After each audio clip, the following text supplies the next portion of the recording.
Hello students, welcome to EPG Pathshala. I'm Dr. Hari Mohan, Assistant Professor, Center for Medical Biotechnology, Maharishi Dayanand University, Rohtak, Haryana. Today we will discuss the module DNA sequencing under paper Animal Cell Biotechnology. The objective of this module is to tell you what is the significance of DNA sequencing, how it evolved during course of time, what are the latest development in the field of DNA sequencing, and what are the ethical issues involved in DNA sequencing. All organisms on this earth, except the non-living things, possess genetic material. It can be DNA or RNA. In most of the cases, it is DNA. Whereas in some viruses, it is RNA. So whether it's DNA or RNA, they have certain kind of clusters of information that we call gene. And if we are able to decode these clusters, these hidden information, then they will be of much use for mankind. So this has led to development of a concept that is known as DNA sequencing. So what exactly, how we can define it? DNA sequencing is to determine the sequence in which the nucleotides are arranged. So why to sequence? What is the need? DNA sequence can be used for identifying the disease causing organisms. They can be used to identify from where they have evolved, and they can be used for developing diagnostics. So we can say the sequencing is important in ascertaining the phylogenetic evolution of microbes, in setting down the disputes of parentage, disputes of criminal cases, and it is also getting more and more important with the recombinant DNA technology. So there is an urgent need to understand the concept of DNA sequencing and develop latest techniques for it. There are many techniques available for DNA sequencing. So with the age of development, these can be classified into three types: first, second, and third generation of DNA sequencing methods. First generation include the first and second method, that is Sanger's dideoxy chain termination method and Maxam and Gilbert method of DNA sequencing. So these were primitive methods, suffered with certain kind of disadvantage, and that led to development of second generation methods that are pyrosequencing, Solexa method, solid method, DNA nanoball method. So these methods are relatively quicker and less time consuming, less costly as compared to the first generation method. Now people are going for third generation method, which are in active state of development, and these include single molecule sequencing and single molecule real-time sequencing, microscope based sequencing, and Marley-Topf MS based sequencing. So these three generations of sequencing, they have provided us a valuable tool, that is DNA sequencing. It is very interesting to know how the DNA sequencing evolved. So it was in 1870 when Missers discovered DNA. In 1940, every demonstrated that yes, it is DNA which is the genetic material. In 1953, Watson and Crick proposed the historical double-stranded helix model for DNA. So it was in 1953 where the Watson and Crick proposed the model, and in 1965 first attempt to sequence the genetic material was taken. It was Holly who sequenced the tRNA of yeast. Specifically, it was alanine tRNA of yeast, which was sequenced in 1965. So it was almost 13 years between the discovery of double-stranded model of DNA and the first attempt of sequencing. It can be attributed to many factors.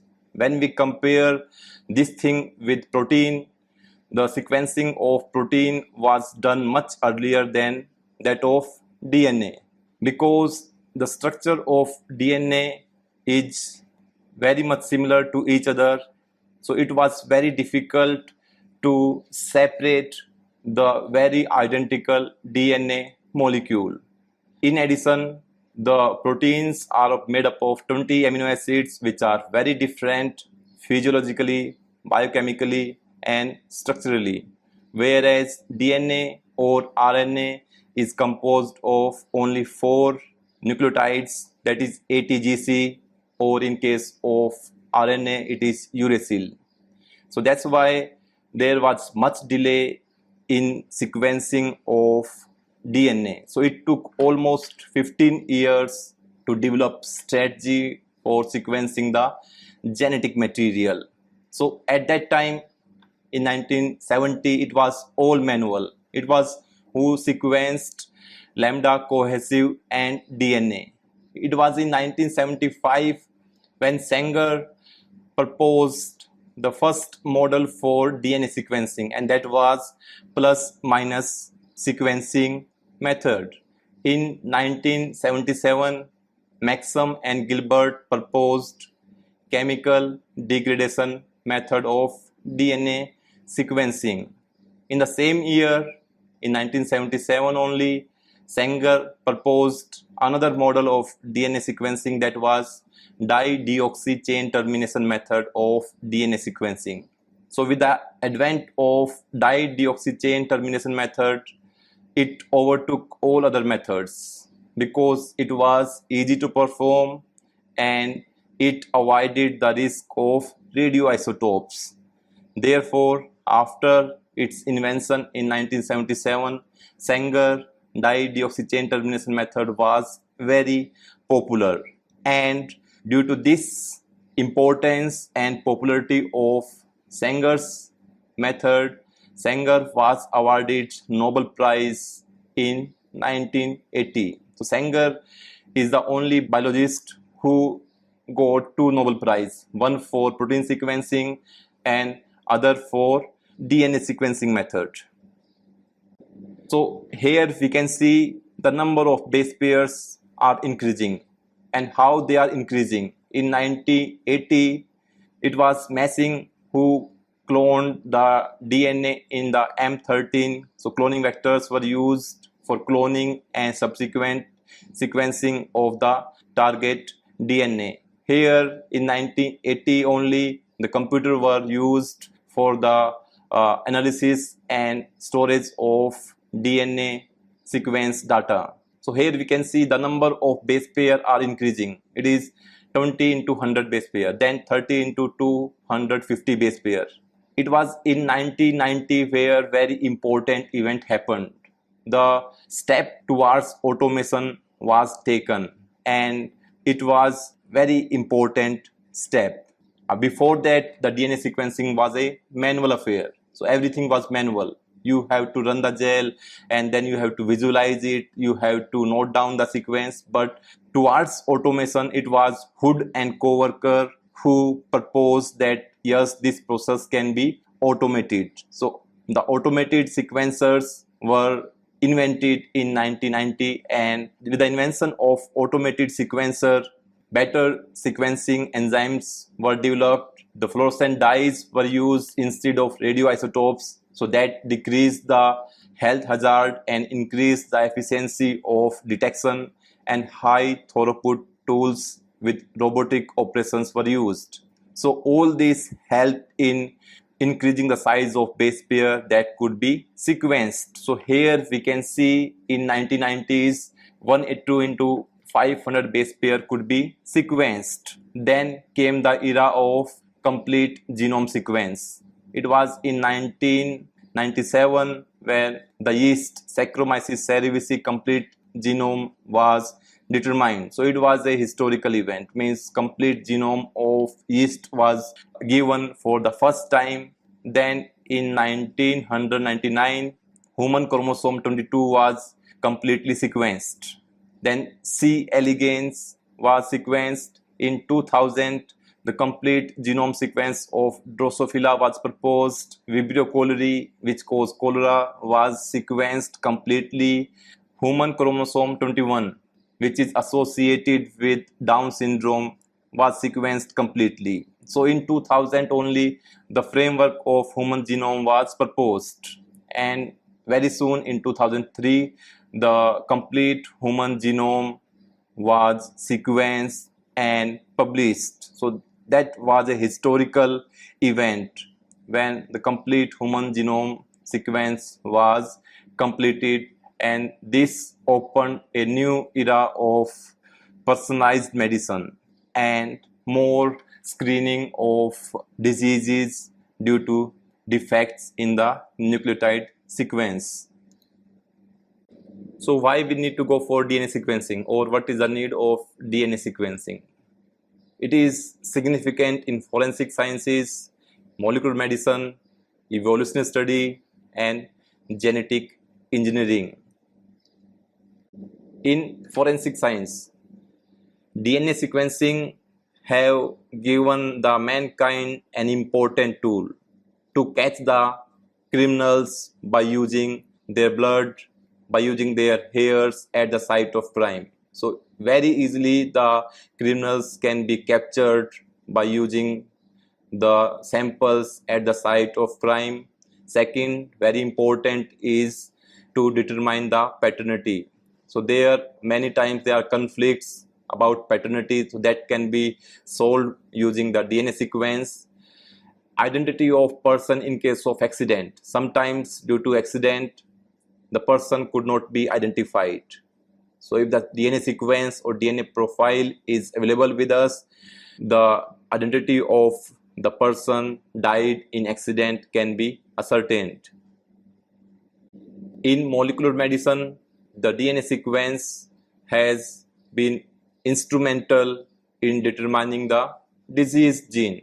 Now the scientists have come across a very interesting finding that whether it is a pathogenic disease or it is a genetic disease, it is gene which is responsible for the disease. So if we can identify that gene, it would be easy to treat the disease. Second, very important, it is important in gene therapy. So correct gene can be inserted in the patient with some defective gene. It can treat any abnormality in the embryo before birth. So it is important for prenatal diagnosis or prenatal counseling.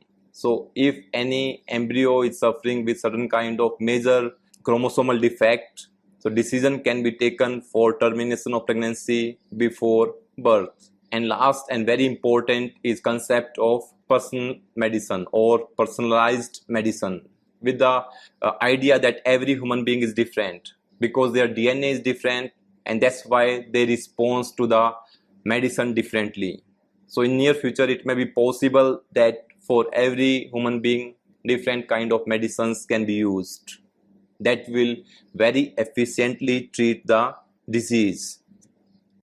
DNA sequence can be used for ascertaining the evolutionary pattern from where a pathogen has evolved, or what is its relation with the other organism, whether it is similar to a particular microbe or it is distant to a particular microbe. It can be ascertained with the help of 16S rRNA sequence in case of bacteria. DNA sequence are instrumental in determining the past event. So when human being was not there on this earth, what happened at that time, what happened with the organisms at that time, that can be studied with the help of DNA sequences. And it also helps in determining the evolutionary changes in the individual gene, how genes which are important for life changed during course of evolution. In recombinant DNA technology or genetic engineering, these DNA sequences are important as we can create the desirable change in gene if we know what is its sequence. it can help in creating biopesticide, which is a major problem nowadays, pesticide. So this can help in eliminating the problem of pesticide, and by using the DNA sequence of natural pesticides, we can insert these sequences in the existing crops, and we can create genetically engineered crops. For example, BT cotton is a major success of recombinant DNA technology, and this could happen only because we knew the sequence of BT. So DNA sequencing will play vital role in genetic engineering also. Sanger method of DNA sequencing is based on the principle of sequencing by synthesis. Here, dideoxynucleotides are used, and incorporation of these dideoxynucleotides will result in termination of chain. So this is the basic principle on which the dideoxy chain termination method of Sanger is based. With the advent of this method, it became very popular because it avoided the hazard of radioisotopes and autoradiography, which was the main component of Maxim and Gilbert method. So this method ruled the scientific world for almost 30 years. Up to 2005, this was the major method for DNA sequencing before the next generation sequencing was developed. In Sanger's dideoxy chain termination method, there is requirement of single stranded template DNA, primer strand, DNTP, and one ddNTP. Because this ddNTP don't have the 3' OH group, that's why wherever this ddNTP will be inserted, the cycle of elongation will stop there. So the chain will terminate wherever this ddNTP is inserted. In this image, the cycle will stop where this ddGTP is inserted, because it don't have the required 3' OH group. So for each well, there is a single ddNTP. For example, in one well, there is ddATP. In second well, there is ddGTP. Third, ddTTP, and fourth, ddCTP. So in 4 wells, these dideoxynucleotides are added, and there are chances that they will be inserted at every position in the DNA strand. So wherever they are inserted, that will result in termination of chain, and these ddNTPs, they are labeled with fluorescent dyes. So when these reactions they are run in capillary electrophoresis, they can be read by laser beam, and that will give the required sequence of nucleotides. So this is a very popular method because of its simplicity and accuracy. So when you will go for sequencing of DNA, you will get these peaks of different color. So these peaks need to be analyzed, whether peaks are of good quality or you need to go for the sequencing. So for determining the quality of sequence data, it is very important to analyze the peaks, and quality of data depends on purity and concentration of template DNA, on presence of extra PCR band, and on quality of the dye terminators, on quality of capillary electrophoresis matrix, and the reagents used for sequencing. So the researchers should convince that these base calls are robust, that non-specific bands are not there, and peaks are very clear. Maxim and Gilbert method was developed in the same year as that of Sanger's dideoxy chain termination method in 1977.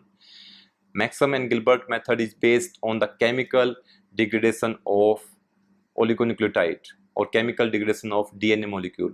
So it involved labeling of that DNA molecule with the radioisotope and then degrading the nucleotide at specific position by using specific combination of chemicals. So this method was successful initially, but due to relation with the radioisotopes and time consuming, labor intensive, the method was not very popular and it was not used frequently for commercial purposes. Second generation method. So after this Sanger's dideoxychain termination method and Maxwell and Gilbert method were given, people want some methods which are quicker, which are more accurate and which are less costly. So that gave rise to concept of second generation methods of DNA sequencing, and these methods, they can be used for longer sequences. They are less time taking, they are more accurate as compared to the first generation methods. The first second generation sequencing method is pyrosequencing.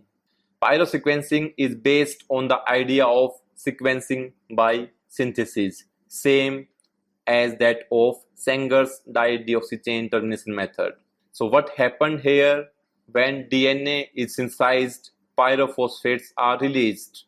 These pyrophosphates, they can be used as substrate for ATP synthesis by using an enzyme ATP sulfurylase. This ATP then be used by the luciferase enzyme and will generate light. This light can be captured by camera and that will indicate what kind of nucleotide is inserted at a specific position. So one nucleotide is added at one time. So this is the beauty of this technique.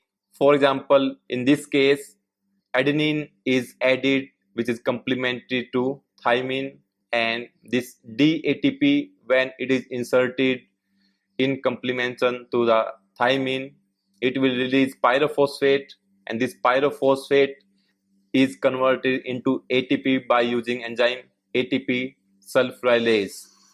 This ATP is then used by luciferase enzyme, which emit light by using ATP. Here we can see the non-specific nucleotide. For example, DCTP in this case is degraded by apirase. So only the specific DNTP will give signal in this case, and non-specific DNTPs will be degraded. That's why this make the pyrosequencing more accurate and less time taking as compared to the first generation methods. The first second generation sequencing method is pyrosequencing. Pyrosequencing is based on the idea of sequencing by synthesis, same as that of Sanger's dideoxychain termination method. So what happened here, when DNA is synthesized, pyrophosphates are released. These pyrophosphates, they can be used as substrate for ATP synthesis by using an enzyme ATP sulfurylase.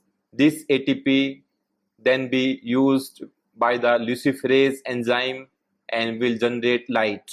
This light can be captured by camera and that will indicate what kind of nucleotide is inserted at a specific position. So one nucleotide is added at one time. So this is the beauty of this technique. For example, in this case, adenine is added, which is complementary to thymine, and this DATP, when it is inserted in complementation to the thymine, it will release pyrophosphate, and this pyrophosphate is converted into ATP by using enzyme ATP sulfurylase. This ATP is then used by luciferase enzyme, which emit light by using ATP. Here we can see the non-specific nucleotide. For example, DCTP in this case is degraded by apirase. So only the specific DNTP will give signal in this case, and non-specific DNTPs will be degraded. That's why this make the pyrosequencing more accurate and less time taking as compared to the first generation methods. Solexa method. Solexa, which is now part of Illumina, was founded by Shankar Balasubramaniam in 1998. And it is based on the principle that DNA probes are attached on the plate with suitable polymerase, primers, and reversible terminated dye bases on the slide. So we can say Solexa method is based on the principle of reversible dye terminators. The fluorescent nucleotides with reversible terminated dye are used. After binding, the image will be captured with the help of camera, and then it will be removed from that site. 4 nucleotides are labeled with different fluorescent color. Here we can see that on the base plate, the clonal DNA clusters, they are arranged, and here the single nucleotide which bind to the complementary nucleotide will emit the light, and that light is captured with the camera, and that is the basic principle of Solexa method. Solid method was given by Applied Biosystem, which is now part of Life Technology, and it is based on the principle that different oligonucleotide units attached with different signal molecule are added with ligase. So if binding happens between the target sequence and the fluorescent labeled oligonucleotide, then signals are checked, signals are emitted. It can detect which particular base is present on that targeted sequence. So in this way, the complete DNA strand can be sequenced. Here we can see that different oligonucleotides labeled with different fluorescent dyes are allowed to attach to the target DNA, and wherever these oligonucleotides will attach, that ligation site can be identified, and identification of that ligation site forms the principle of solid method of DNA sequencing. Third generation methods are in active state of development. They are faster, cheaper as compared to previous 2 generations. The important third generation methods are single molecule sequencing, single molecule real time sequencing, DNA nanoball sequencing, and nanopore based DNA sequencing. Single molecule real time sequencing is an example of third generation sequencing methods, and they are in active stage of development. Here, as the name indicates, sequencing is done in real time. It means sequence is determined when DNA is synthesizing. In this method, zero wave mode, that is ZWM, is used. This zero wave mode is a nanophotonic hole on silica plate coated with aluminum cladding film. Many ZMW are present on silica plate with single polymerase and single DNA strand. Here it is important that the polymerase is immobilized on the bottom of the well, and the signal is read only what happens in the bottom. When light illuminated from bottom, a visualization occurs from where we can observe change or which nucleotide is binding on the strand. So the reaction will occur only when the polymerase will bind a particular nucleotide at the bottom. Fluorescent dye labeled nucleotides are used after formation of phosphodiester bond. dye will be released. So here we can see this method is also based on reversible dye terminators. This dye will give a signal which is detected by a detector. Here we can see these small valves, and on the bottom of valves the polymerase, and immobilization of polymerase is key to the single molecule real-time sequencing. Whatever is happening at the bottom can be visualized as sequence of nucleotide. So with the invention of different technology of DNA sequencing, major sequencing facilities have been established, like Craig Venter Facility, Tiger, the Institute for Genomic Research, Wellcome Trust, Sanger Institute, JGI Institute. So these institute, they have massive facilities for sequencing the whole genome. Nowadays, the whole genome sequencing has become cheap. From millions of dollars earlier in 2003, it have come down to only $1,000 till date. So due to these massive facilities for DNA sequencing, the whole genome analysis have become easy because of increasing automation, because of higher throughput and less cost per reaction. DNA sequencing seems to be an interesting technique and very useful also, but there are ethical issues involved in DNA sequencing also.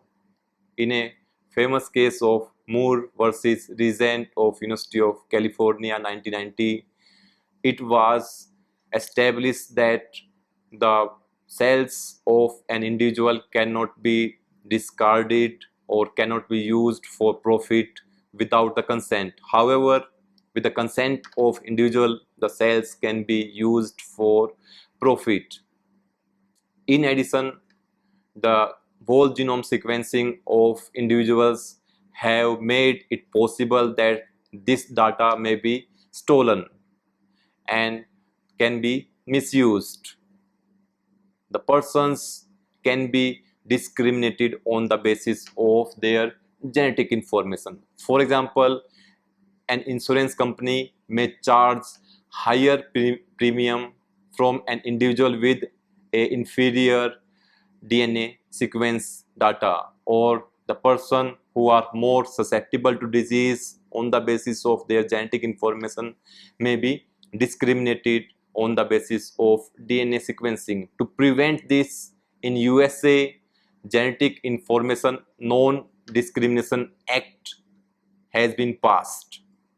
So people cannot be discriminated on the basis of their genetic information, because the whole genome sequencing is getting much cheaper and every person can afford the whole genome sequence. So it is possible that people may suffer this kind of stress if they come to know that they can get disease easily, or there are chances that they can get cancer in the lifetime. So they may be under undue stress. Although some studies have indicated that it will not put any extra stress, but there are possibility that with the information available to every individual, ethical issues may arise with DNA sequence.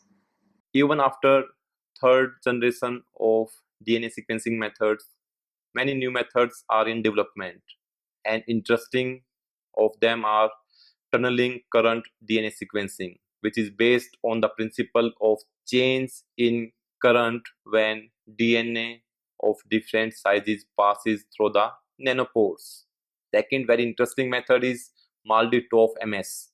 Till date, MALDI-TOF MS is used only for sequencing of proteins, but whether it can be used for sequencing nucleotides also, it's a matter of question.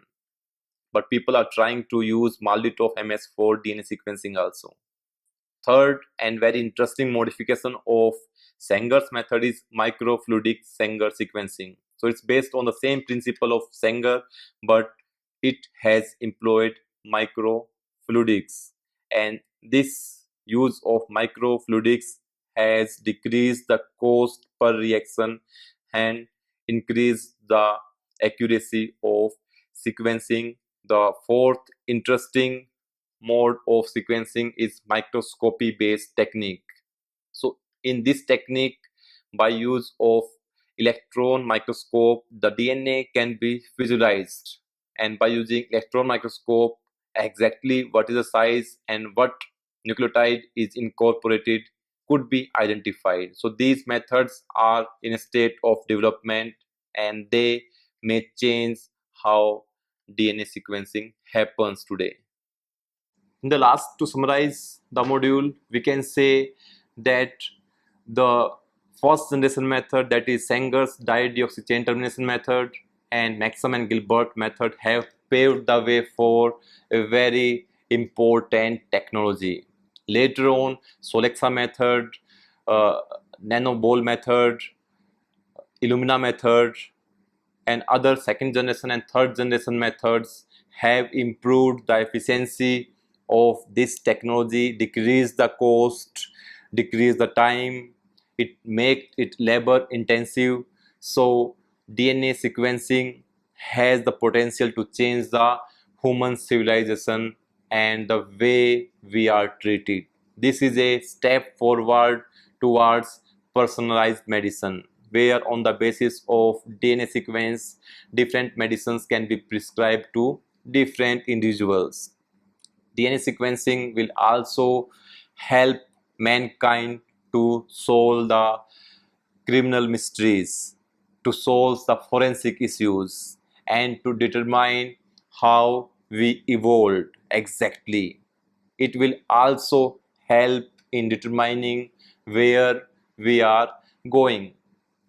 So with the advancement in technology, with the decrease in cost, it may be possible that in very near future, every individual will have its DNA sequenced or have its DNA fingerprint, which will be very important for prediction of disease, for prediction of cancer, and making a healthier world. But we have to be cautious that the ethical issues are not overlooked.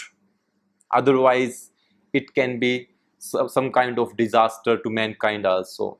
But overall, it looks that it is a boon to mankind. Thank you very much.